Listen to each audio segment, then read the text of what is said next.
Operation सिंदूर भारताच्या लष्करी इतिहासातील एक अत्यंत महत्त्वाचं आणि निर्णायक पर्व, जिथे भारतीय सैन्यानं फक्त शत्रूला प्रत्युत्तर दिलं नाही, तर संपूर्ण जगासमोर भारताची रणनीती, तंत्रज्ञान आणि लढाऊ सज्जता उघड केली.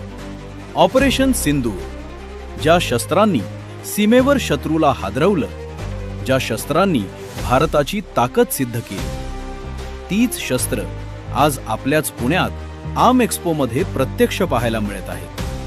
तर याच शस्त्रांची सविस्तर माहिती आम्ही आज खास तुमच्यासाठी घेऊन आलो आहोत. ही शस्त्र कशी काम करतात, का ती इतकी घातक आहेत आणि ऑपरेशन सिंदूरमध्ये त्यांची भूमिका नेमकी काय होती. चला तर मग या पराक्रमाच्या प्रवासाला सुरुवात करूया.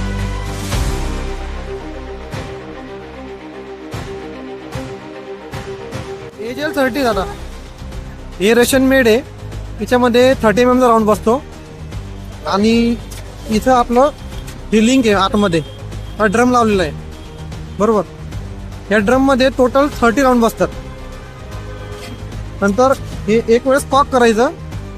हा सिंगल मोड पण फायर करू शकता किंवा तुम्ही ॲटो पण करू शकता. ॲटो मध्ये काय होतं, एक वेळेस कॉक करून ती पोझिशन चेंज करायची, त्याच्यानंतर ट्रिगर दाबायचं, कंटिन्यू तुमचे 30 राऊंड फायर होणार. 1700 मीटरला एक राऊंड पडतो बरोबर. ही 9 mm कार्बाईन आहे, 9 mm बुलेट. या मॅगझिन मध्ये 30 राऊंड बसतात. ही ॲटो आणि सिंगल दोघं शूट करू शकतो आपण. एक वेळेस स्टॉक करायचं, सिंगल पण होणार आणि हे चेंज केल्यानंतर ॲटो पण होणार. नॉर्मल हो नॉर्मल.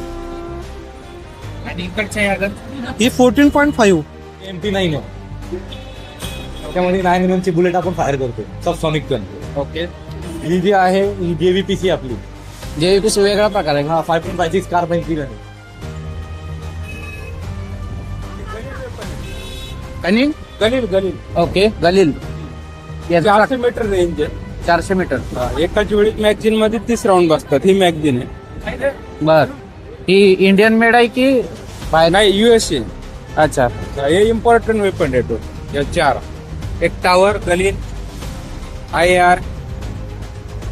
याच्यामधल्या सिंदूर मध्ये कोणत्या यूज केल्या गेल्या होत्या, म्हणजे हे आता अत्याधुनिक कोणत्या आहेत याच्यामध्ये सगळ्यात? ह्या अत्याधुनिक आहे सर्व. IAR, टावर वेपन, गलील, कार्बाईन, ह्या अत्याधुनिक सर्व. त्यामध्ये काय खासियत आहे त्या गन मध्ये? प्रत्येकाची एक रेंज स्पीड जास्त असतो काहीचा. म्हणजे रेट ऑफ फायर जो आहे ना, 750 ते 900 एका मिनिटामध्ये रेट ऑफ फायर. अच्छा. 750 ते 900 गोळ्या ते काढू शकतो एका मिनिटामध्ये रेट ऑफ फायर होतं. फक्त मॅगझिनला वेळ लागतो. कधी जसं स्पीडनं हे करणार ना चेंजेस तसं. IAR आहे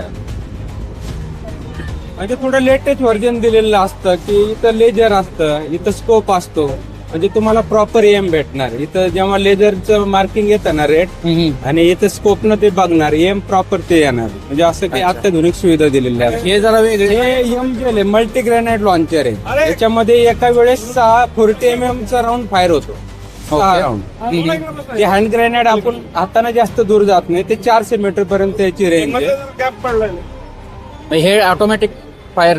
हे शोल्डर फायरिंगच आहे, पण जो ग्रेनेड आपण हाताने फेकायचं पहिलं. हा. हे एवढ्या दूर जाऊ शकत नाही. तर याची रेंज 400 मीटर आहे. 400 मीटर. Indian 6 round. हे पण इम्पोर्टेड आहे.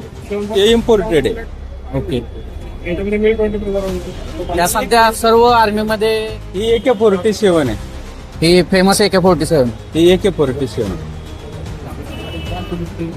ही गन सगळ्यात ही पण आपली 3ची सॉल्ट रायफलला बनलेली आहे, म्हणजे ऑर्डनन्स फॅक्टरीनच बनवलेली आहे. अच्छा. याच्यामध्ये पण 30 राऊंड बसतात एका मॅगझिन मध्ये. ओके. ही UBL आहे, इन्सास रायफल 5.56 इन्सास रायफल. ओके. याच्यामध्ये 5.56 चे राऊंड याच्यामध्ये फायर होतात 30 mm चे. आणि हे दुसरं जे आहे 40 mm UBL आहे. ओके. 2-in-1 रायफल आहे. याच्यामध्ये 5.56 राऊंड आणि 40 mm ची UBL राऊंड दोन्ही फायर होतात आपले. दोघांची रेंज आहे 400 मीटर. याच्यामध्ये काय होतं की जर आपल्याला समजा फक्त बुलेटचं फायर करायचं असेल तर ते याच्यामध्ये फायर होतं. आणि जर UBL फायर काय असेल ज्याची 400 मीटर रेंज आहे, जो आपला हँड ग्रेनेड आहे इथं समोर आहे त्याचं, आणि तो सुद्धा fire होतो. सिंगल बाय सिंगल तो याच्यामध्ये फायर केला होता.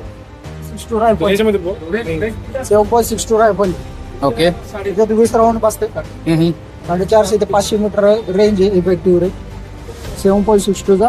त्याच्यात राऊंड बसतो, सिंगल फायर होतो फक्त. ऑटोमध्ये Automatic नाही. ऑटोमध्ये नाही, एक राऊंड एका वेळी. एकदा. हा, म्हणजे एकदा कॉक केलं की एक राऊंड एक फायर round होतात. पुढचा ऑटोमॅटिक लोड होतो, पण ट्रिगर दाबावा लागतो त्याला. अच्छा. एकदा दाबला की एकदा फायर होणार, परत दुसरा दाबला की दुसरा फायर होणार. ही सेम बुलेट बसते दोन्ही मध्ये.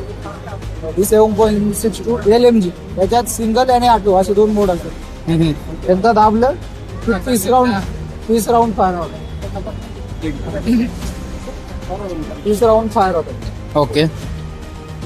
थँक्यू. 5.56 LMG पाठीमागची आहे ना, तो राऊंड याच्यात सेम बसतो. अच्छा. 400 ते 450 मीटर रेंज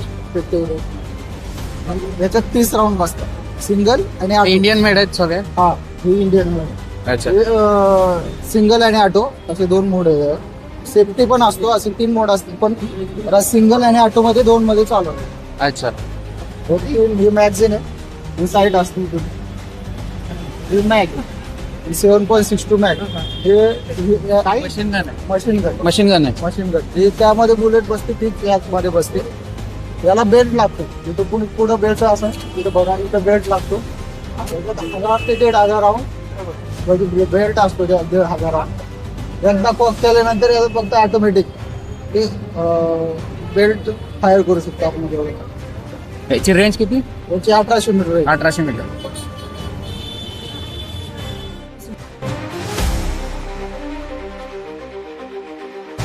यूज करतो. एअर टू एअर मिसाईल आहे आपले, एअर टू एअर बुलेट्स आहे, जे की शिप मधून फायटर प्लेन मधून फायर करतो. हे मोस्टली लॉंग रेंज साठी फायर करतात, जेणेकरून दुश्मनचे प्लेन असेल किंवा बोट असेल त्याला डिस्ट्रॉय करण्यासाठी आता मोस्ट यूज होतो. हे रॉकेट सिस्टम आहे, ते पण नेव्हीचे म्हणून फायर होतो. सगळ्यांनी विचारते. हा, हे नेव्हीचे म्हणजे एअरफोर्स मध्ये पण यूज करतो. आपला सबमरीन मिसाईल आहे, जे की पाण्यातून फायर होतो. याची रेंज 30 किलोमीटर पर्यंत आहे. अच्छा. हे सर्व इक्विपमेंट म्हणजे अम्युनिशन आहे तर सर्व. हे सगळं अम्युनिशन फॅक्टरीमध्ये होतं. अच्छा. इंडियन मेड आहे. हा, इंडियन मेड आहे. आणि हे जे बुलेट, हे सगळे बुलेट्स आपलं जे प्लेन मधून फायर होतो, नेव्हीची जी गन आहे ना, हे वॉरशिप मधून त्याच्यातून ते फायर होतात बुलेट मधून.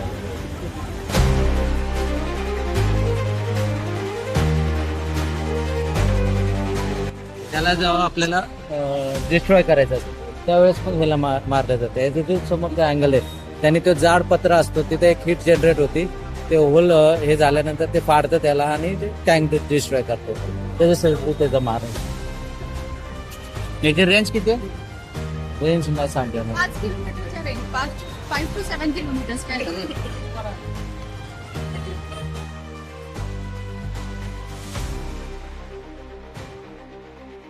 हे आहे मायक्रो कामिकाझे ड्रोन.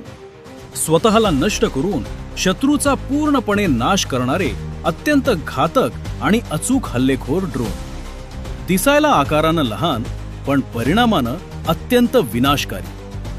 अशाच प्रकारच्या ड्रोनचा भारतीय सैन्यानं ऑपरेशन सिंदूरमध्ये अत्यंत प्रभावीपणे वापर केला होता, ज्यामुळे शत्रूला सावरायलाही वेळ मिळाला नाही.